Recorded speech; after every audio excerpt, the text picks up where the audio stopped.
So good morning. Today I'm joined by Rob Sawle, who's the Director of Energy Services at Sigma Connected, and today Rob's joining me to discuss yesterday's announcement on the price cap. So thanks for joining me, Rob, and welcome. Yeah, thanks very much. So I suppose having a day to reflect now, what are your sort of initial thoughts on the announcement yesterday?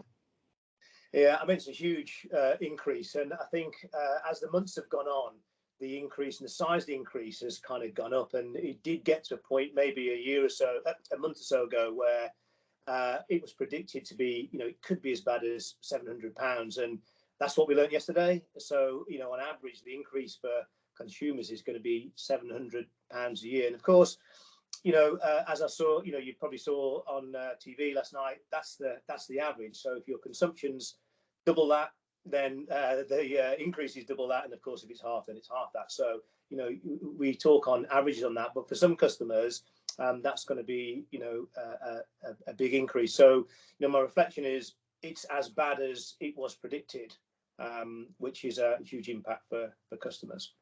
Absolutely, customers and the energy companies trying to meander their way through it all as well, because I'm sure they're getting a lot of calls today. Yeah, I guess there's a lot of worried customers, right? That's the point. So there's consumers that are worried about it, and then there's energy companies that are going to have to deal with that, surge in demand and peak in demand from worried customers that want to get through. So it's going to be a challenging time on both sides of it, and ultimately, there's nothing anybody could do. Right now, the price goes up on the 1st of April. So there's a lot of reassurance probably that's going to happen in the meantime. But, I do anticipate that customers are going to be worried. And the first thing they're going to try and do is contact their energy supplier about it. Absolutely. So what do you believe are going to be sort of the biggest impacts for us as consumers now as a result of the announcement? Yeah, so if you think, we'll look at on both sides of the coin, so consumers and the energy companies. So consumers first. Yeah. It's a financial impact that's come at the same time as council tax gone up, interest rates are rising. So it's not just one thing. There's a package of things that are increasing. So, that's going to hit people in their pocket. We're also predicting another rise in October, maybe not as big, but it could be half as much again. So that could be another £300 a year on top of bills. So it's not ending here. And nobody really knows when it will end. The suggestion is it might be a year, and then in a year's time, prices might come down. So, for customers, that's going to be difficult. Prepayment customers are going to feel it first because their price goes up on the 1st of April. They start paying, anything they purchase from the 1st of April onwards. They're going to feel that right in their pocket. For customers that pay, every quarter when they get a bill, that they've got almost 3 months grace consuming before they've got to pay, that increased amount. But, and then direct debit customers, clearly their price goes up, but actually their direct debit might not go up on the 1st of April. So I can see a lot of impact potentially for those customers, and probably 80% of consumers pay by direct debit monthly. And therefore, if they don't increase their direct debit on the 1st of April, they're building up a bigger debt during that period of time that they're going to have to repay. So, it's impacting, everybody, and the rise is 54%. And if you're paying £100 a month for your energy, you need to be paying £154 a month on the 1st of April, from the 1st of April onwards. And if you're not, you're building up a debt. So consumers, there's some thought in that where for consumers to say, well, how do I manage the spread of that? And of course, there's a grant that a credit the government are giving back, £200. So that's a fixed amount. So whether you're using, the average or using double or half, you still get the £200 credit, and that'll get paid back over 5 years at £40 a month. So that does soften the blow.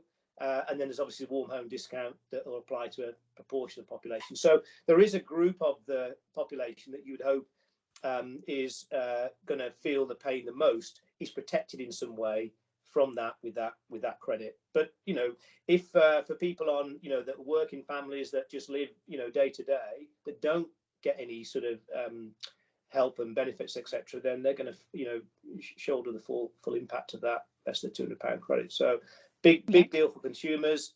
But energy companies, they're going to get a huge increase in contact for sure from worried customers, customers that can't pay. So we expect probably a peak of demand as the lettering goes out, during February and March to advise customers. And then post that, as you get into April, May, June, July time, you're going to have customers that are now going to struggle to pay those bills, and you're going to get contact from that, etc. So, and I think also the energy companies have got to navigate this £200 credit. It's easy to announce it. Now, behind the scenes, they've got to work out, right, how do we apply the credit to the bill? How are we going to get the £40 a month back? And there was all sorts of questions I asked myself, and I think someone got asked on TV, what if I move house halfway through?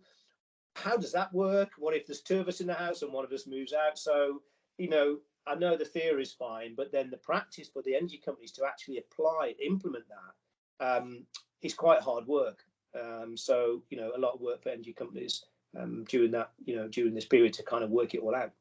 Absolutely. And the thing is, it's not, like you say, it's not an easy thing. There's going to be new processes that have to be put in place. And the news is for the operational leaders across these energy companies. I'm sure at the moment there's a lot of meetings happening about how they're going to navigate that over the next few months. But because they can't plan for this, right? Because we didn't know what was going to happen. So until it was announced yesterday, now they've got between now and the 1st of April to implement that. So, it's not like you could have been working on it for 3 months. And these things take time to change. So. And like you say, there's another announcement that will come around this in October. So again, another hurdle to overcome. But I think, like you say, it's going to be really interesting to see sort of the reaction of the energy companies and the way that consumers are sort of looked after. And I think there's going to be a lot of communication having to go out from the energy companies as well at the moment to mitigate the surge in demand on their contact centres and things as well. Yeah. It's an interesting one. So how do you think it'll affect the future of the energy industry in the medium term after such a lot of trying to think of the best word, turbulence over the last couple of years? We've seen a lot, unfortunately, a lot of energy companies that are no longer trading. So what do you think will happen here on in? So I think there's a few things that I say in 2022, there's a few things that we've sort of focused on and we've blogged about is, first of all, through all of the activity last year, so ignore the price cap, there's about 2 million customers that have been moved from a supplier they chose to go to a supplier they didn't choose to go to. Then if you bring Bulb into the mix on that, we don't quite know what the long-term future of is that's 4 million customers. So, what are they going to do? Are they going to wait for a deal and they're going to switch away? So, switching is at the lowest it has ever been for years and years and years. And that's predominantly because there's no deals on the market and there's fewer suppliers to switch to. But, there's 2 million now, could be 4 million customers with a supplier they didn't choose. So retention is going to be, a key factor of that, retaining those customers and, you've gone through all the effort to move them from one supplier to another through the supplier of last resort process. You'd want to keep hold of them at that point. The other thing I can see, and this links into price cap, because there is something the customer can do about it, because the controllable element they have is the consumption. So they can't control the price, but they could control the consumption. And I wonder whether this year energy efficiency becomes more important topic than it ever has before, because it's hard work to save energy. It doesn't come easy. You've got to work out where you're consuming, how much you're consuming, where you're consuming it, when you're consuming it, what are the things in your house that are consuming lots of energy, and then you've got to take some action to do it. But I wonder whether this would be the catalyst to try and push people, more people down that route. And so the starting point of that for me is you've got to have a smart meter. So if you haven't got a smart meter, you have no idea really how much you're using, and with mine, I know when I come down in the morning, if it doesn't say 70 pence, something's happening in the night that's used a whole load of energy. So you get used to that kind of routine, and you know how much you're consuming through the night, etc. So I do think a huge push on smart metering, this year, will help consumers to engage with their end suppliers and understand what they're using. Now, at the moment, we're only halfway through that process. There's I think it's 29 million meters installed and 26 million to go. So half the population essentially haven't got a clue. There you go. Absolutely. Yeah, haven't got a clue with it. So that's got to be an important one. And then once they understand that, they need help and guidance on what to do about it. What are the things in your house that consume the most amount of energy? And our personal experience on that is that we just had we've got a fridge freezer, and then I had another one that we've got in the garage that was just a spare for Christmas and stuff like that. And then we had one for drinks, which is all very nice, like glass fronted. We didn't realize how much energy they were consuming, and they were hardly being used. And once we start to monitor the consumption, you realize, and you turn those off overnight, and okay, it might only be 50 to 70 pence a day, but over 365 days that starts to add up. So there's definitely an education process for people to understand the consumption and what consumes. So I actually think that's probably something that energy companies could do, proactively with their customers to help them reduce bills. And I think it'll be more of a thing this year than it ever has been before. Yeah, 100%. And I think there'll be a rise in the use of smart devices and things as well, won't there? Yeah. Because I know it's something that we've had done in our house, and it's made the world a difference. You can make sure you don't forget to turn the light off before you go up to bed and things like that. So all these things adds up, right? Yeah, that's the thing. absolutely. There's not going to be something in your house unless you leave your iron on 24/7 and forget to turn it off. That's definitely going to cause you some problems, but that's probably not the likelihood. But there are things in the house that consume power, and there'll be lots of things that consume in small amounts, and therefore that will all add up. And if you can take £300 off your energy bill, well, then you've just sort of counteracted the rise, right? So be interested to see how that one pans out. Absolutely. And I think short term, with the price cap sort of coming into effect from the 1st of April, it'll be interesting because obviously you don't typically consume as much gas and electricity over the summer, do you? So I don't know whether we'll actually see the full impacts of consumer vulnerability until we get into the winter months, when people do have the heating on more and they are perhaps cooking a lot more indoors because you'll have your barbecues and you're away on holiday and things in the summer months. So I think again it's going to be an interesting one when we get to October again, isn't it?